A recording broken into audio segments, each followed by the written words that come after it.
Hey everyone, today in this video, I'm going to show you how to change the dust bag on the Dreame D20 Air Plus. If you're interested in the D20, the link to it will be in the video description, where you can find links to our top robot vacuum, wet dry vacuum, and cordless vacuum cleaner picks, as well as our daily vacuum deals and our robot vacuum comparison tool. So be sure to check those links in the description. So here's our station for the D20. Up at the top, we have a removable cover that reveals our vacuum bag. Yours should be nice and puffy and full. Just grab it from this gray handle to remove it.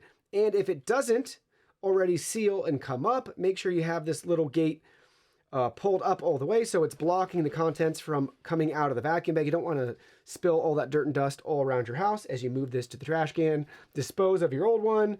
You can take your new vacuum bag and repeat this in reverse order. I also like to write the date on it just to have a rough indicator of when I last replaced it. So you can just track it that way too. And then just gently go ahead and put that right back down, just like so. I like to go ahead and use the sides to push it in versus this top part because it's rather flimsy.